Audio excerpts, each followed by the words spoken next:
আমার শাশুড়ি আমার পাশে এসে দাঁড়াতেই বললেন, তোমার নাম কি মা? আমি চট করে ওনাকে সালাম দিয়ে উত্তর দিলাম, আমি অনন্যা। উনি হাসি মুখে বললেন, বাহ, খুব সুন্দর নাম তো। আমি মাকে বললাম, মা, আপনি এদিকে এসে বসুন। মা, আপনি এত অসুস্থ শরীর নিয়ে কষ্ট করে এখানে আসতে গেলেন কেন? শুনেছি আপনাকে নাকি ডাক্তারে বেড রেস্ট দিয়েছে। এই শরীর নিয়ে এখানে কষ্ট করে আসার কি দরকার ছিল? আপনি বললে আমিই আপনার রুমে চলে যেতাম। আমি আপনার রুমটা চিনলে সকালে উঠেই চলে যেতাম, কিন্তু আপনার রুমটা চিনি না। আর এই বাড়িতে নতুন তো, তাই কিছু চিনতে পারিনি। চিনলে আমিই চলে যেতাম।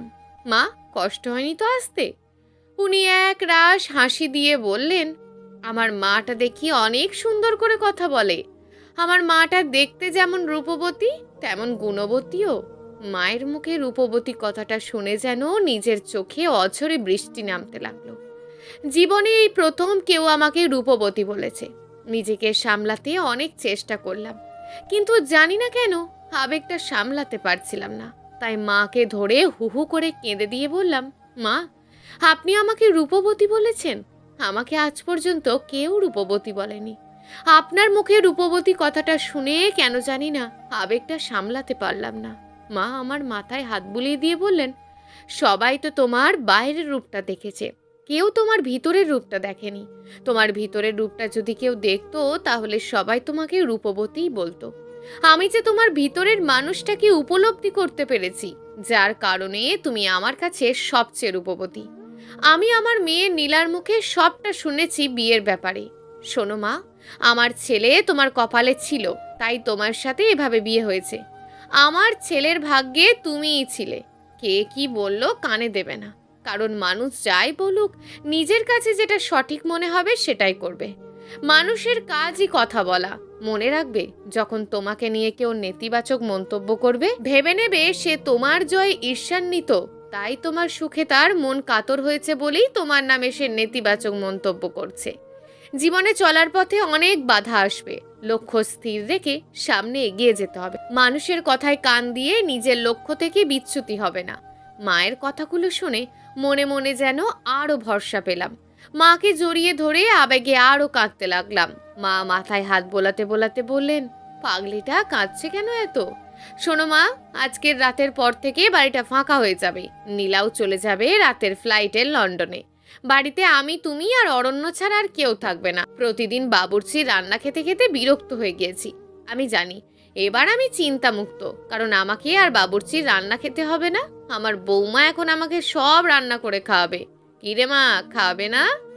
আমি চোখের পানি মুছতে মুছতে বললাম, কেন পারবো না? এত ছোট্ট একটা আবদার পালন করতে পারবো না মেয়ে হয়ে? তাহলে আমি তোমার কেমন মেয়ে হলাম? চিন্তা করো না, আমি সবটা গুছিয়ে নেব। আমাকে শুধু বুঝিয়ে দিও আর আশীর্বাদ করো। উনি হাসতে হাসতে বললেন, সে তো অবশ্যই।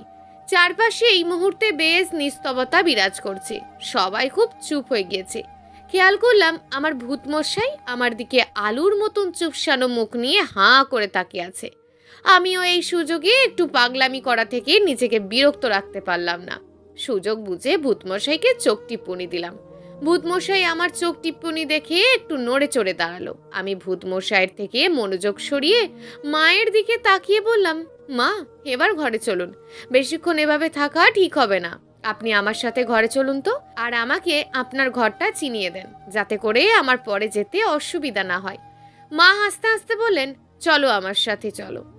আমি মাকে নিয়ে ঘরে গেলাম। এবার মা হাতটা ধরে বললেন, দেখো মা, অরণ্য বেশ সোজা সাপটা সরল স্বভাবের ছেলে। তুমি অরণ্যকে ভালো লেখো, কখনো ওকে কষ্ট দিও না। আমি মায়ের হাতটা চেপে ধরে বললাম, বিয়েটা যেভাবেই হোক, আমি এখন অরণ্যের স্ত্রী। অরণ্যের ভালো মন্দের বিষয়টা আমি মাথায় রাখবো। আপনি শুধু আমার জন্য দোয়া করবেন। মা আমার মাথায় আবার হাত বোলাতে বোলাতে বললেন, দোয়া করি, অনেক সুখী হও। মায়ের আদর মাখা স্পর্শ নিয়ে আমি বের হলাম মায়ের রুম থেকে। মায়ের রুম থেকে বের হয়ে খেয়াল করলাম ভূতমশাই এক জায়গায় স্থির হয়ে দাঁড়িয়ে আছে। এই সুযোগে আমার প্ল্যানটা কাজে লাগানোর। আমি একটু কোক মুখে নিয়ে ভূতমশাইয়ের কাছে গিয়ে জোরে হাঁচি দিলাম, আর মুখের সব কোক ওনার গায়ে ফেললাম। উনি বেশ লাফিয়ে উঠে বললেন, আমি তো জানি আপনি ইচ্ছা করেই এমন করেছেন। কেন করেছেন এমন?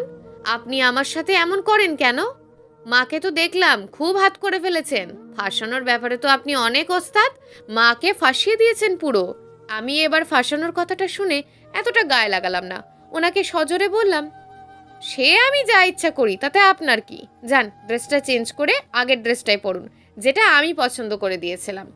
আমার কথা শোনেননি তো, তাই এমন হয়েছে। মাঝে মাঝে বউয়ের কথা শুনতে হয়, না হয় এমন অনাকাঙ্ক্ষিত ঘটনা ঘটতেই পারে। এ কথা শোনার পর ওনার আর বুঝতে বাকি রইল না যে আমি ইচ্ছে করেই এমনটা করেছি, কিন্তু ওনার মুখে তেমন রাগের ছাপটা এখন লক্ষ্য করলাম না। তবুও মুখটাকে একটু বাঁকিয়ে জবাব দিলেন, আপনার পছন্দের ড্রেসটা পরবো না, আপনাকে আমার ভালো লাগে না। অর্পাকে দেখে প্রথম দেখায় ভালো লেগে গিয়েছিল, যেই ভালো লাগাটা আপনার প্রতি চাইলেও আনতে পারছি না। আমি এবার হালকা করে ওনার একটু কাছে গেলাম, কাছে গিয়ে বললাম, প্রথম দেখায় ভালো লেগে যাওয়ার চেয়ে দেখতে দেখতে ভালো লাগাটা অনেক শ্রেয়। আপনি আমাকে দেখতে থাকুন। এই বলে চোখ টিপ্পুনি দিয়ে বললাম, ওই ড্রেসটা পরলেই ভালো লাগবে, পরবেন কিন্তু। পরবো না, এই বলে উনি তাড়াহুড়ো করে রুমে চলে গেলেন। কিছুক্ষণ পর খেয়াল করলাম উনি সিঁড়ি দিয়ে নিচে নামছে। আমি ওনাকে দেখে পুরো অবাক, কারণ উনি ওই ড্রেসটাই পরেছেন যেটা আমি পরতে বলেছিলাম। আমি তো ওনার দিক থেকে চোখ সরাতে পারছিলাম না, মনের ভিতর একটা হিমেল হাওয়া বইতে লাগলো। উনি হুট করে আমার কাছে এসে বললেন, ভাববেন না আপনার কথা রাখতে পড়েছি, আমার ড্রেস আমি পরবো, যা ইচ্ছা পরবো, কারোর কথাই পড়িনি। আমি এবার কিছুই বললাম না, শুধু মুচকি একটু হেসে দিয়ে বললাম, ঠিক আছে, কিচ্ছু ভাববো না। ছোটখাটো খুনসুটি দিয়েই সারাটা দিন পার করলাম। সন্ধ্যার দিকে এক এক করে সব মেহমান চলে গেল, বাড়িটা বেশ নিস্তব্ধ হয়ে গেল। নীলা আপুও রাতের ফ্লাইটে লন্ডন চলে গেল, যাওয়ার আগে শুধু বলে গেল, বিয়ে যেভাবেই হোক আমি যেন সবটা ম্যানেজ করে নিই। আমিও আশ্বাস দিলাম সব ঠিক করে নেব। পরিবারের এমন সাপোর্ট পাবো কখনো আশা করিনি।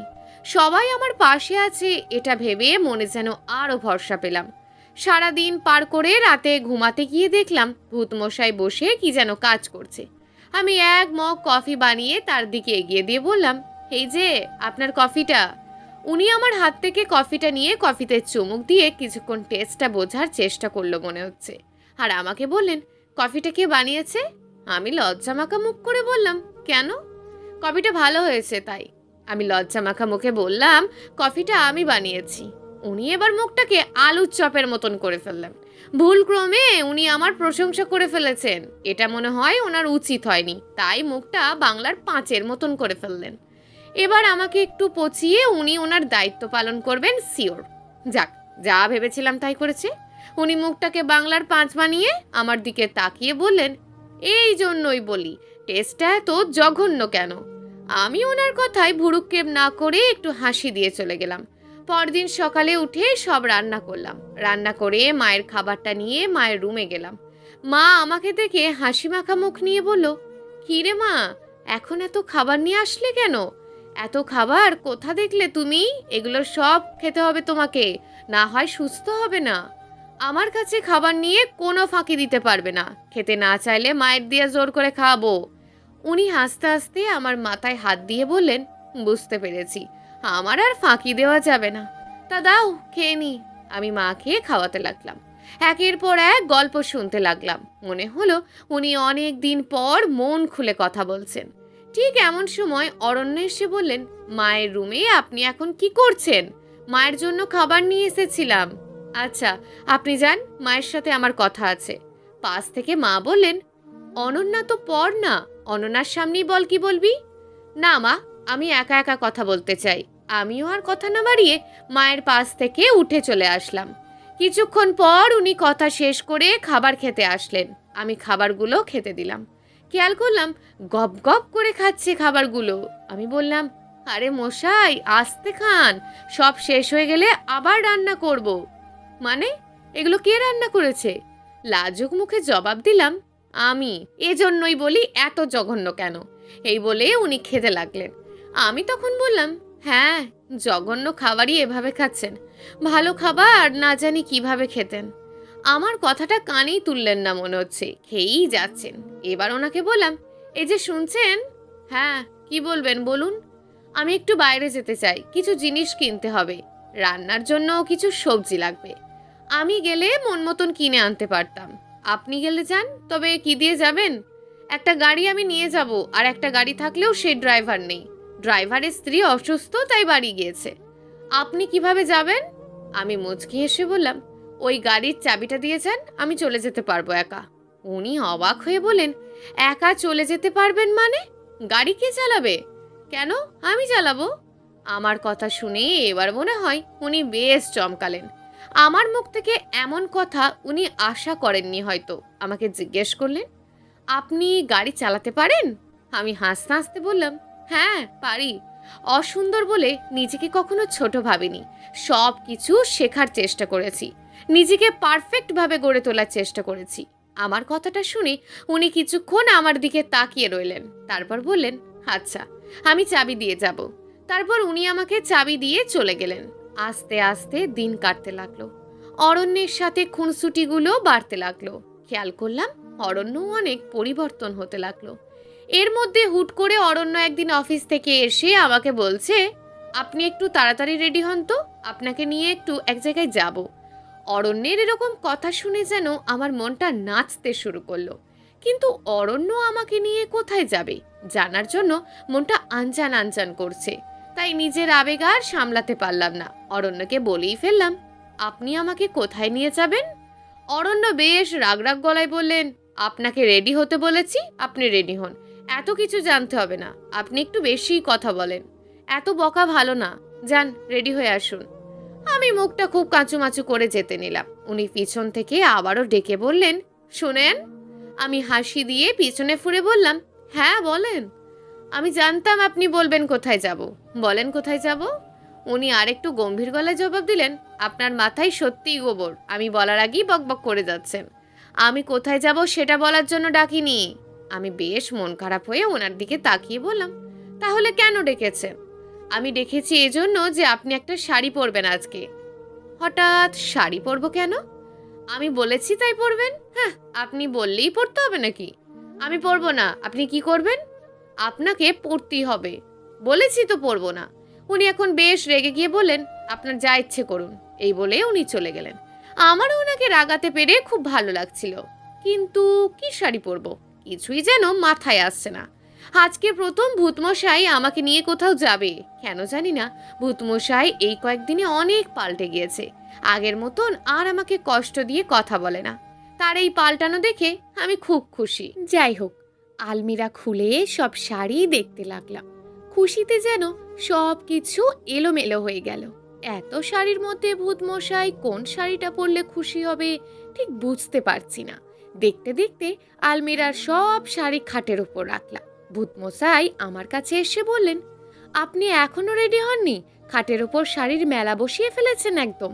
এত শাড়ি খাটের উপর রেখেছেন কেন? আমি তোতলাতে তোতলাতে জবাব দিলাম, না মানে। কি না মানে মানে করছেন? স্পষ্ট করে বলুন কি হয়েছে। এমনিতে তো কথা একটাও মাটিতে পড়ে না, এখন এভাবে তোতলাচ্ছেন কেন? ঠিক করে বলুন কি হয়েছে। আমি মুখটা একটু অসহায় অসহায় ভাব নিয়ে বললাম, না মানে। আবার না মানে মানে করছেন। সত্যি বলতে আমি কোন শাড়িটা পরবো ঠিক বুঝতে পারছি না। আপনি যদি একটু ঠিক করে দিতেন ভালো হতো, আমার রেডি হতেও সুবিধা হতো। উনি এবার একটু মুচকি হাসি দিয়ে আমাকে বললেন, একটু ওইদিকে যান। সামান্য শাড়িটা ঠিক করতে পারছেন না কোনটা পরবেন? সব কাজ তো দেখি বলার আগেই করে ফেলেন। আজকে কি এমন হলো শাড়িটাও চয়েস করতে পারছেন না? না মানে থাক, আপনাকে আর না মানে না মানে করতে হবে না, দেখতে দিন শাড়িগুলো। আমি একটু নড়ে পাশের দিকে সরে বসলাম। উনি আমার পাশে এসে বসলেন আর সব শাড়িগুলো দেখে একটা শাড়ি হাতে নিয়ে বললেন, আপনি বরং কালো শাড়িটা পরুন, আপনাকে ভালো লাগবে। কালো শাড়ির কথা বলাতেই আমার মনের ভিতর কেমন জানি করে উঠল। কারণ আমি ফর্সা না, তাই আমি ওনাকে বললাম, আমি দেখতে তো ফর্সা না, আমাকে কালো শাড়ি মানাবে বলে মনে হচ্ছে না। কালো শাড়িতে আমাকে আরও কালো লাগবে, একদম পেতনি মনে হবে। আপনি কি আমাকে অপমান করার জন্য এমন বলছেন, তাই না? উনি আমার কথায় মনে হলো বেশ বিরক্ত হয়েছেন। হয়তো আমার মুখে এমন হতাশাজনক কথা উনি আশা করেননি। তাই উনি একটু বিরক্ত মাখা মেজাজে আমাকে বললেন, আপনার মতন সাহসী মেয়ের মুখে এমন কথা মানায় না। মা তো বলেছে সৌন্দর্য ভিতরে থাকে, বাহিরের সৌন্দর্য কোনো সৌন্দর্যই না। আপনাকে না আমি ভিতর থেকে দেখলাম, আপনি কালো শাড়িটাই পরুন। আপনাকে অপমান করার কোনো ইচ্ছে আমার নেই। আপনার যদি মনে হয় আমি অপমান করার জন্য বলছি, তাহলে পরার দরকার নেই। এই বলে উনি উঠে রুম থেকে বের হয়ে গেলেন। কি করব বুঝতে পারছিলাম না। কালো শাড়িটা পরবো কিনা মাথায় আসছিল না। অবশেষে হাবি জাবি চিন্তা করে কালো শাড়িটাই পরলাম। এই প্রথম আমি কোনো কালো ড্রেস পরেছি। দেখতে কালো ছিলাম বলে আমাকে কেউ কখনো কালো ড্রেস পরার জন্য বলেনি, আর আমি পরিও নি। আজকে কালো ড্রেসটা পরাতে নিজের কাছেই যেন নিজেকে বেশ সুন্দর লাগছে। হালকা একটু পাউডার মুখে মেখে নিলাম। হঠাৎ করে খেয়াল করলাম উনি রুমে প্রবেশ করেছেন। রুমে প্রবেশ করে আমাকে দেখে বলছেন, বাহ, আপনাকে তো বেশ ভালো লাগছে। কালো কাজল পরলে আরো ভালো লাগবে, সাথে একটা বড় খোপা করলে। আমি তো কালো, তার উপর আবার কাজল পরলে তো চোখগুলো আরো কালো দেখাবে। সাদা কালো কোনো ভেদাভেদ নেই, ভেদাভেদ তো মানুষের সৃষ্টি করে। আপনাকে সুন্দর দৃষ্টিতে কেউ দেখলে নিশ্চয়ই আপনাকে সুন্দর লাগবে। মানুষকে সুন্দর অসুন্দর তখন লাগে যখন মানুষের দৃষ্টি সুন্দর অথবা অসুন্দর হয়। আপনি চাইলে কালো কাজল পরতে পারেন, আপনাকে ভালো লাগবে। ভূতমশাইয়ের কথাগুলো শুনে যেন বুকের ভিতর একটা রোমাঞ্চকর অনুভূতি আসলো। ওনার মুখে এরকম কথা শুনে যেন নিজের ভিতরে অসম্ভব ভালো লাগা কাজ করতে লাগলো। সত্যিই কখন যে ওনাকে বড্ড ভালোবেসে ফেলেছি বুঝতেই পারিনি। হঠাৎ করে ওনার ডাকে চিন্তার ঘোর কাটলো। কি ব্যাপার, কোথায় হারিয়ে গেলেন? না মানে, আবারও না মানে, হয়েছে হয়েছে, এবার চটপট বের হন, আমি নিচে নামছি। এই বলে অরণ্য নিচে নামার জন্য যেতে লাগলো। হঠাৎ করে দরজার সামনে গিয়ে পিছন ফিরে আমাকে ডাক দিল, এই যে শুনেন। জি বলেন। একটা টিপ পড়লে খারাপ লাগবে না, আর মাথায় খোপা করুন। অরণ্যের এসব কথা শুনে যেন আমি লজ্জায় লাল হয়ে যাচ্ছি। অরণ্য এভাবে আমাকে বলবে কখনো ভাবিনি। অরণ্য এই বলে বাইরে গেল। আমি মাথায় খোপা করলাম আর একটা টিপ পরে নিচে নামলাম। খেয়াল করলাম মা নিচে বসে আছে। মা আমাকে দেখে বললেন, আজকে আমার অনন্যামা এত খুশি খুশি মনে কোথায় যাচ্ছে? মায়ের কথা শুনে যেন আরও লজ্জা পেলাম। লজ্জায় কি করব বুঝতে পারছিলাম না। লজ্জায় লাল হয়ে নিচে তাকিয়ে রইলাম। মা আমার এই হাল দেখে আমার কাছে আসলো আর আমার মাথাটা উপরে তুলে বললেন, অরুর সাথে ঘুরতে যাওয়া হচ্ছে বুঝি? এতেই এত লজ্জা পাচ্ছে? আজকে তো মাকে অনেক সুন্দর লাগছে, দেখি হাতখানা এদিকে দাও। আমি মায়ের দিকে হাতটা বাড়িয়ে দিলাম। মা তার হাত থেকে বালাজোড়া খুঁড়ে আমার হাতে পরিয়ে দিয়ে বলল, বিয়ের পর হাত খালি থাকতে হয় না, হাতে সব সময় চুড়ি পরতে হয়। যাও, তোমার তো আনন্দের শেষ নেই, স্বামীর সাথে ঘুরে আসো। আমার মহাজন কাল বা পরশু আসবে, তখন আমিও ঘুরবো। তখন আমাদের প্রেম দেখে হিংসা করো না। আমি হাসতে হাসতে মাকে বললাম, কি যে বলো না মা, আমি তো তোমার বন্ধুর মতন। যাও মা, ওরু আবার দেরি হলে রাগ করে বসবে। আমি রেডি হয়ে বের হলাম। খেয়াল করলাম উনি গাড়ির সামনে দাঁড়িয়ে আছেন। আমাকে দেখে এক নজরে আমার দিকে কিছুক্ষণ তাকিয়ে রইল। আমি যেন লজ্জায় আরো কাতর হয়ে গেলাম। লজ্জায় কাতর হয়ে ওনাকে বললাম, কি ব্যাপার, কি দেখছেন? তেমন কিছু না। তাহলে এভাবে তাকিয়ে আছেন কেন? এমনি তাকিয়ে আছি, সব কি তোমাকে বলতে হবে নাকি? খেয়াল করলাম অরণ্য আমাকে তুমি করে বলছে। আমার যে কি খুশি লাগছে বোঝাতে পারবো না। মনটা খুশিতে নাচতে লাগলো। হুট করে উনি ডাক দিল, অনন্যা, এভাবে মূর্তির মতন দাঁড়িয়ে আছো কেন? না মানে, আজকে তোমার মুখ থেকে না মানে আর গেল না। এই যে আপনি আমাকে তুমি করে বললেন, তাই আর কি। তুমি আমার বয়সে ছোট, তোমাকে কেন আপনি রাখবো? তোমাকে তুমি করেই রাখবো। শোনো। জি বলেন। আজকে তুমি গাড়ি চালাবে আর আমি তোমার পাশে বসবো। আমি খুশিতে লাফ দিয়ে গাড়িতে উঠতে লাগলাম আর বলতে লাগলাম, আচ্ছা আচ্ছা। আমি উঠতে যাব ঠিক এই মুহূর্তে একটা হোঁচট খেলাম। উনি আমাকে জাপটে ধরে বললেন, তোমার ছটফটে পাগলামি স্বভাবটা আর গেল না, আস্তে ওঠো। আমি আস্তে করে গাড়িতে উঠলাম। ভূত মশাইও গাড়িতে উঠলেন। আমি গাড়িটা স্টার্ট দিয়ে বললাম, কোথায় যাবেন মশাই? উনি আমাকে রাস্তা বলে দিল। আমি যেতে লাগলাম। যেতে যেতে একটা রেস্টুরেন্টের সামনে আসলাম। রেস্টুরেন্টে দুজন ঢুকলাম। অরণ্য আমাকে আস্তে করে একটা জায়গায় নিয়ে গেল। জায়গাটা পুরো মোমবাতি দিয়ে সাজানো পরিপাটি। দেখেই কেমন জানি আনন্দ লাগছে। একটা কেক আনলো। আমাকে বললেন, কেকটা কাটেন আপনি। হঠাৎ করে কেক কাটবো কেন? কারণ আজকে আপনার জন্মদিন, সেটা তো ভুলেই বসে আছেন। ওহো, আজকে তো 27শে সেপ্টেম্বর, সত্যিই তো আমার জন্মদিন। আমার জন্মদিন আপনি কিভাবে জানলেন? মা বলেছে। আমি তো খুশিতে আত্মহারা যে ভূতমশাই এমন একটা সারপ্রাইজ দিয়েছে। হঠাৎ করে ভূতমশাই একটা রিং বের করে আমাকে পড়াতে নিল। ঠিক এই মুহূর্তে কোনো একজন মেয়ে ওয়েটার এসে ডাক দিল। আমরা ওয়েটারের দিকে ফিরে চমকে গেলাম, আর উনিও আমাদের দিকে ফিরে চমকে গেল আর মুখ লুকাতে লাগলো, কারণ এ আর কেউ না, এ যে অর্পা আপু। কিন্তু অর্পা আপু এখানে কি করছে? আমাকে আর অরণ্যকে দেখে অর্পা আপু চলে যেতে নিল। আমি অর্পা আপুর হাতটা ধরে বললাম, তুই এতদিন কোথায় ছিলি? হুট করে কোথায় চলে গিয়েছিলি? খেয়াল করলাম অর্পা আপু কোনো জবাব দিচ্ছে না। আমি একের পর এক প্রশ্ন করতে লাগলাম। হঠাৎ অর্পা আপু আমাকে কষিয়ে একটা চড় দিয়ে বলল, আমার কাছ থেকে সব ছিনিয়ে নিয়ে এখন নাটক করা হচ্ছে? লজ্জা লাগে না তোর? আমার জীবনের এই অবস্থা করে আমার অরণ্যকে আমার হাত থেকে কেড়ে নিয়ে নিজের করে নিয়েছিস, আর এখন নাটক করছিস যে আমি কোথায় ছিলাম? তোকে তো নাটকের সেরা পুরস্কার দেওয়া দরকার।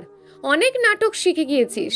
নাটক করে আমার জীবনের 12টা বাজিয়ে অরণ্যের গলায় ঝুলে পড়েছিস। তুই ভালো করেই জানতিস যে তোর যা চেহারা, তোকে অরণ্যর মতন কেউ বিয়ে করবে না। তাই এত বড় নাটক করেছিস? লজ্জা লাগে না এখন আমাকে এইসব জিজ্ঞেস করছিস? আমাকে খুব হিংসা করতিস তাই না? হিংসা কাতর হয়েই এমন করেছিস তো? নিজের বোনের সাথে এমন করতে লজ্জা করলো না তোর? আমি অর্পা আপুর কথা কিছুই বুঝতে পারছিলাম না। অর্পা আপু কি বলছে মাথায় যেন কোনো কিছুই কাজ করছে না। অর্পা আপুই বা আমাকে এসব দোষারোপ করছে কেন? আমি তো এরকম কিছুই করিনি। আমি অর্পা আপুকে বললাম, আপু কি হয়েছে, এমন বলতেছিস কেন? আমি তো কিছুই বুঝতে পারছি না। আমি তো তোর কথার মানেও বুঝতে পারছি না। আমাকে কেন এসব বলছিস? আমি কেন নাটক করতে যাব? আমি কেনই বা তোর ক্ষতি করতে যাব? আপু আমাকে মুখটা বাঁকিয়ে রাগান্বিত হয়ে জবাব দিয়ে বলল, এখন তো অরণ্যের সামনে ন্যাকা সাজবি? একদম কিছুই বুঝছিস না, আর বুঝবিই বা কেমনে? তুই তো কিছু করিসনি তাই না? আপু আমি তোর কথার মানে বুঝতে পারছি না।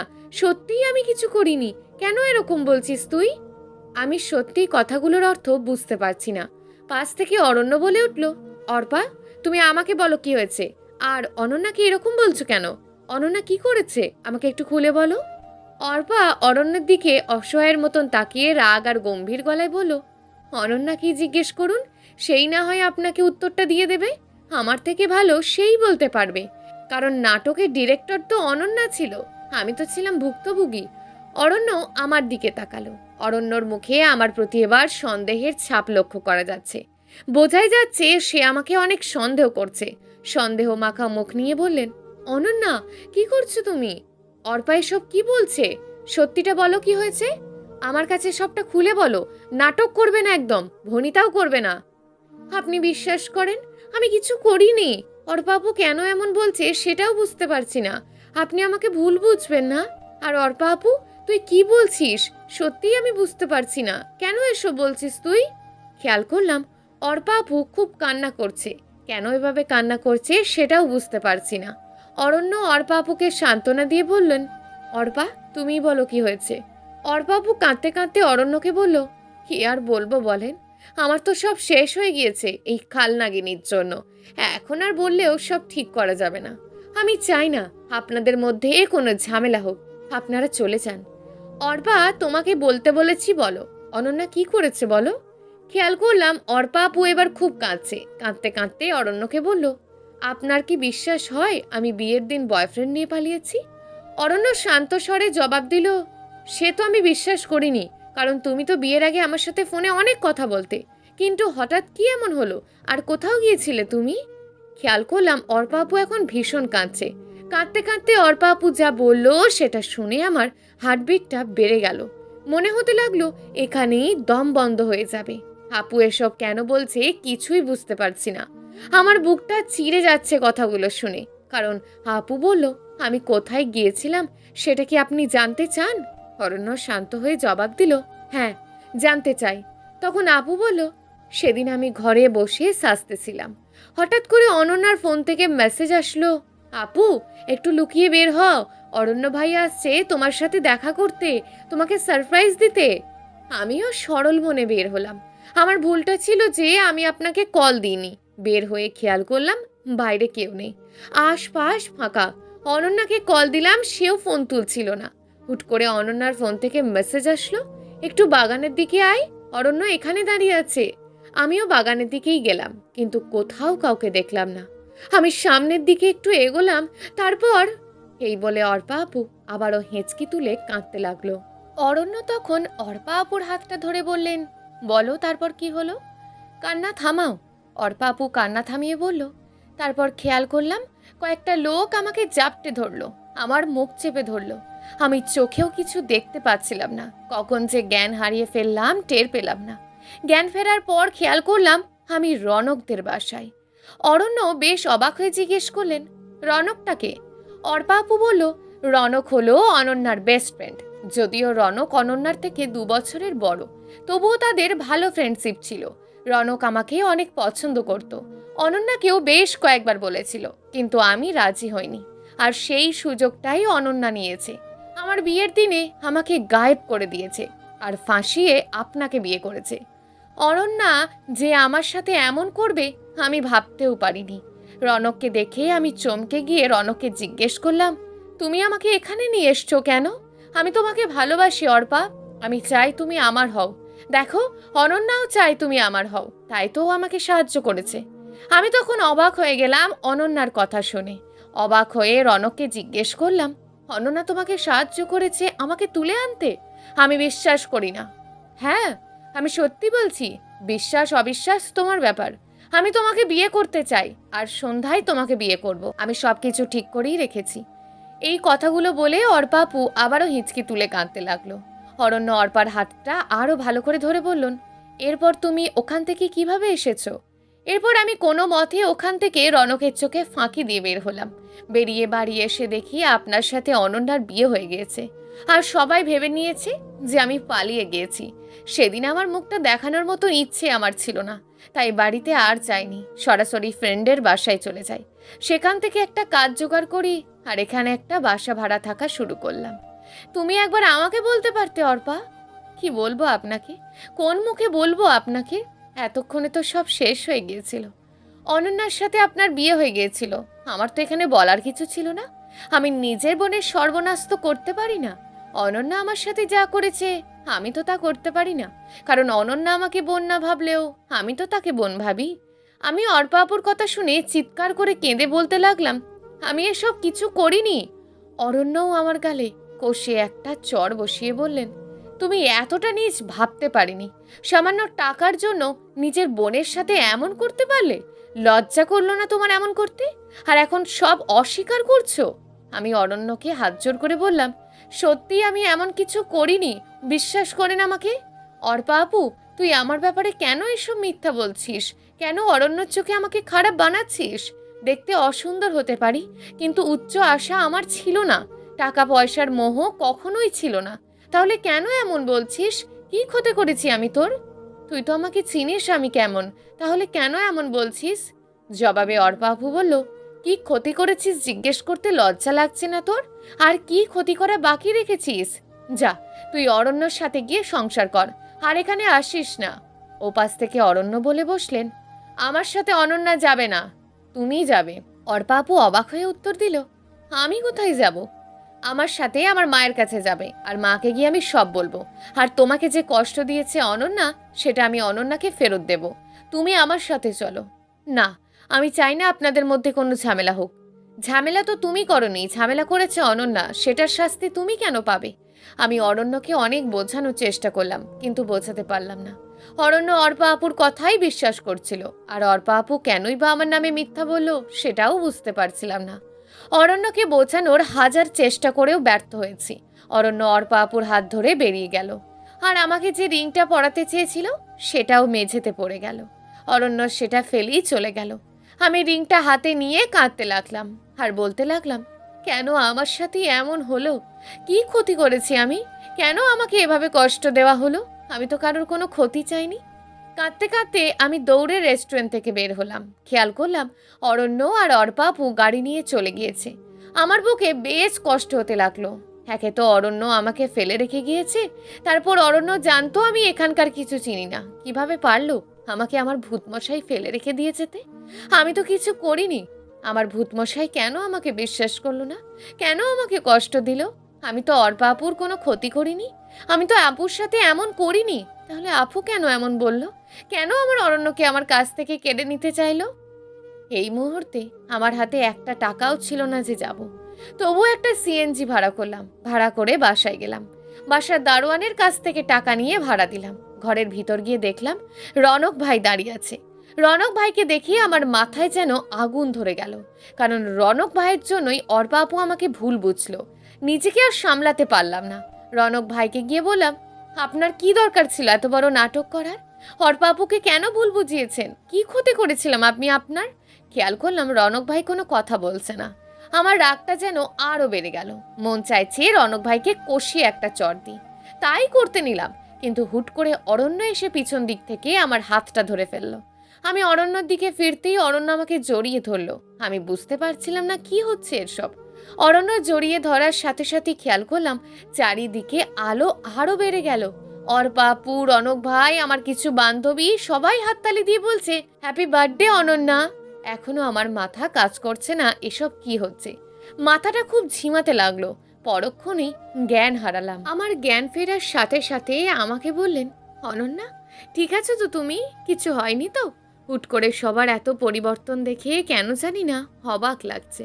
খেয়াল করলাম সামনে রনক ভাই আর অর্পা আপুও দাঁড়ানো। আমি ওদের দেখে রেগে যেতে নিলাম। অরণ্য আমাকে শান্ত স্বরে বললেন, অনন্যা ওদের কিছু বলো না।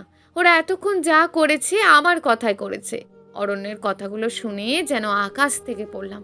কি বলে এসব? মাথার উপর দিয়ে যাচ্ছে সব। আমি অবাক হয়ে জিজ্ঞেস করলাম, মানে? আমি তো কিছু বুঝতে পারছি না। অরণ্য একটু মুচকি হেসে বললেন, কিছু বুঝতে হবে না। আগে তোমাকে একটা সংবাদ দিই। অর্পা কোথায় গিয়েছিল সেটা তো সবার অজানা ছিল। অর্পা রনকের সাথেই পালিয়েছিল। আমি কথাটা শুনে বেশ অবাক হলাম। তাহলে একটু আগে ঘটে যাওয়া ঘটনাটা কি আমার স্বপ্ন ছিল? ওরা যদি বিয়েই করে নেয় তাহলে একটু আগে এমন বলল কেন? অর্পা আপু পাশ থেকে বলে উঠল, তুই একটু শান্ত হ, আমি সবটা বলছি। আমি নিজেকে শান্ত করে বললাম, এবার বল। রনকের সাথে আমার রিলেশন ছিল 3 বছরের। রনক তোকে কিছু বলেনি কারণ আমরা তোকে সারপ্রাইজ দিতে চেয়েছিলাম। কিন্তু হুট করে আমার বিয়ে ঠিক করাতে সব ঝামেলা পাকালো। কি করব বুঝতে পারছিলাম না। প্রচণ্ড সিদ্ধান্তহীনতায় ভুগছিলাম। শেষমেশ বিয়ের দিন সকালে মনে হলো নিজের ভালোবাসাকে এভাবে কোরবানি দেওয়া ঠিক হবে না। তাই রনককে ফোন দিয়ে বললাম, রনক তুমি কি চাও আমরা এক হই? অর্পা তুমি এখনো এই কথা জিজ্ঞেস করছো? তুমি যা করতে বলো তাই করব, তবুও আমাকে ছেড়ে যেও না। তাহলে বাগানের কাছে চলে আসো। রনক আমার কথা শুনে বাগানের কাছে আসলো। আর আমি সুযোগ মতন রনকের হাত ধরে পালিয়ে গেলাম। তাহলে একটু আগে যে কাহিনী বলছিলি সেটা কি ছিল? আমার প্রশ্নের জবাবে সবাই প্রথমে একটু হেসে নিল। সবার হাসি দেখে সত্যি এবার আমার গা জ্বলে যেতে লাগলো। রেগে গিয়ে বললাম, কি হয়েছে বলবি তো? অরণ্য মুচকি হেসে বললেন, 4 মাস খুব জ্বালিয়েছ আমাকে, তাই এর শাস্তি তো ভালোবাসি বলা শব্দটার আগেই দিতে হবে। আর একটু সারপ্রাইজ দেওয়াও বাকি ছিল। হুট করে অর্পার সাথে দেখা, তখন অর্পাকে নিয়েই প্ল্যানটা করি। এরকম প্ল্যানটা কে করলো শুনি? অরণ্য হাসি হাসি মুখ নিয়ে বলল, আমি করেছি। এরকম একটা প্ল্যান করেছে বলে অরণ্যের প্রতি আমার খুব অভিমান জমে গেল। অভিমানে গাল ফুলিয়ে বসে রইলাম। অর্পা আপু বলল, আচ্ছা অনন্যা তুই থাক, আমি আর রনক বাইরে গেলাম। তোদের মান অভিমানের পালা শেষ কর। আর চটটা দেওয়ার জন্য সরি, জোরে লাগেনি তো? নাটক করতে গিয়ে ক্যারেক্টারের মধ্যেই ঢুকে পড়েছিলাম। অর্পা আপুর কথা শুনে অভিমানটা আরও বেড়ে গেল। অভিমানী গলায় বললাম, হয়েছে, জুতা মেরে আর গরুদান করতে হবে না। অর্পা আপু হাসি দিয়ে রনক ভাইকে নিয়ে চলে গেল। আর আমি গাল ফুলিয়ে বসে রইলাম। কিন্তু অভিমানটা স্থির রাখার অনেক চেষ্টার পরও কেন জানি না অভিমানটা ধরে রাখতে পারলাম না। তাই অরণ্যকে জড়িয়ে ধরে অভিমানটা চোখের বৃষ্টি করে নামিয়ে দিলাম। ফোপাতে ফোপাতে বললাম, আমাকে এভাবে কষ্ট দেওয়ার কি কোনো দরকার ছিল? আমি যদি হারিয়ে যেতাম ওই জায়গায়? আমি তো আমার অনন্যাকে চিনি। সে যে বাসা খুঁজে ফিরতে পারবে সেটা আমার ভালোই জানা ছিল। সারপ্রাইজটা কেমন লাগলো? খুবই বাজে লেগেছে। এভাবে আর সারপ্রাইজ দেবেন না। নাটক করতে গিয়ে তো রিংটাও ফেলে এসেছিলেন। খেয়াল করলাম অরণ্য আমার এই কথা শুনে অট্ট হাসি দিচ্ছে। কি ব্যাপার এত হাসি দিচ্ছেন যে? হাসি দিচ্ছি এজন্য যে আমি যে রিংটা ফেলে এসেছি সেটার নকল রিং ছিল, আর আসল রিংটা আমার কাছে। নাটকটা বাস্তবমুখী করার জন্য এক অভিন্ন প্রচেষ্টা আর কি। এত বড় ছলনা! যান, আর কথাই বলবো না আপনার সাথে। অরণ্য এবার আমাকে জোরে জড়িয়ে ধরলো। মনে হচ্ছে তার নিঃশ্বাসের শব্দও আমি শুনতে পাচ্ছি, তার হার্টবিটের আওয়াজ আমি শুনতে পাচ্ছি। এবার কানের কাছে মুখটা হালকা করে নিয়ে বললেন, আই লাভ ইউ পেতনি। এবার যেন তার প্রতি থাকা সকল অভিমান আমার মনে দুমড়ে মুচড়ে গিয়ে ভেঙে গেল।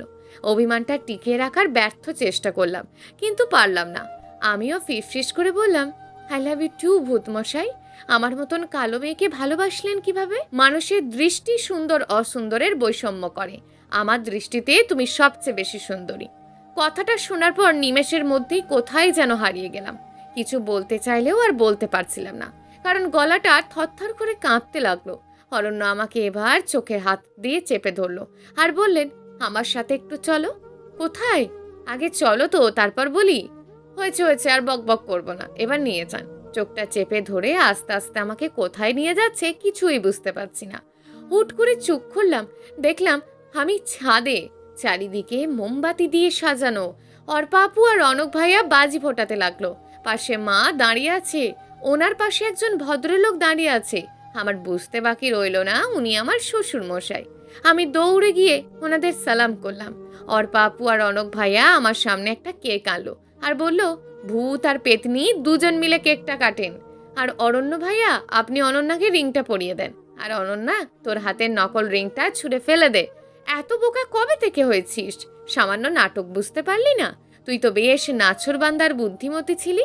আমি লজ্জায় লাল হয়ে গেলাম। বিড়বিড় করে বললাম, প্রেমে পড়লে যে মানুষ বলদ হয় সেটা আমাকে দিয়েই প্রমাণ হলো। অরণ্যা ধাক্কা দিয়ে বলল, ই বিড়বিড় করছো? না, কিছু না।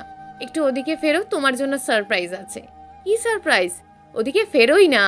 আমি ওদিকে ফিরে দেখলাম আবার বাবা, মা, চাচা, চাচি সবাই এসেছে। আমি খুশিতে আত্মহারা হয়ে গেলাম। বিয়ের পর এসব ঝামেলায় আমার শ্বশুর বাড়িতে কেউ আসেনি। এভাবে যে সারপ্রাইজ পাবো বুঝতে পারিনি। আমি তো খুশিতে স্থির হয়ে গিয়েছিলাম, কিছু বলতেও পারছিলাম না, আবার নড়তেও পারছিলাম না। আমাকে অরণ্য ধাক্কা দিয়ে বলেন, এবার কেকটা কাটো আর আপনি শব্দটার ইতি টানো। আপনি শব্দটার ইতি টানবো মানে? মানে আমাকে তুমি করে বলবে? আমার তো লজ্জা লাগবে। হয়েছে হয়েছে, আর লজ্জা পেতে হবে না, কেকটা কাটো, সবাই অপেক্ষা করছে। কেকটা কাটার সাথে সাথে চারিদিকে বাজি পড়তে লাগলো, কয়েকটা ফানুস আকাশে উঠতে লাগলো। কি যে এক অনুভূতি বলে বোঝাতে পারবো না। মনের ভিতরটা এমন লাগছে যেন জোড়ো হাওয়ার পর শীতল বাতাস বইছে। সত্যি বুঝতে পারিনি আমার ভূতমশাই আমায় এত ভালোবাসে। কেকটা কাটলাম, ভূতমশাই আমাকে হাতে রিংটা পরিয়ে দিল। আমি লজ্জায় দৌড়ে রুমে চলে আসলাম। অরণ্য আমার পিছন পিছন আসলো। অরণ্যকে বললাম, আপনার তো। অরণ্য আমার মুখটা আটকে দিয়ে বলল, আপনি না, তুমি বলো। আমি লজ্জা মাখা মুখে উত্তর দিলাম, তোমার তো আমাকে ভালো লাগে না। অর্পাপুকে দেখেই তো প্রথম ভালো লেগেছিল। হুট করে আমাকে ভালো লাগলো কিভাবে? কারণ প্রথম দেখায় ভালো লাগাচ্ছে, দেখতে দেখতে ভালো লাগাটা অনেক শ্রেয়। আমার কথাটাই আমাকে ফিরিয়ে দেওয়া হচ্ছে।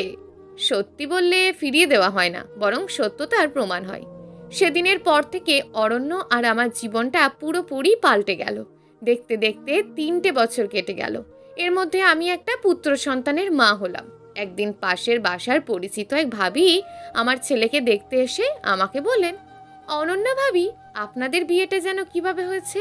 উত্তরে আমি বললাম, আমাদের হঠাৎ বিয়ে হয়েছে। প্রিয় দর্শক, যদি আজকের গল্পটি আপনাদের ভালো লেগে থাকে তাহলে ভিডিওটিতে অবশ্যই একটি লাইক করে আপনার মূল্যবান একটি কমেন্ট করুন। আর হ্যাঁ, চ্যানেলটিকে যদি সাবস্ক্রাইব করে না রাখেন তাহলে চ্যানেলটিকে অবশ্যই সাবস্ক্রাইব করে আমাদের পাশে থাকুন। দেখা হবে আগামীকালের নতুন এবং আকর্ষণীয় গল্প নিয়ে। ধন্যবাদ।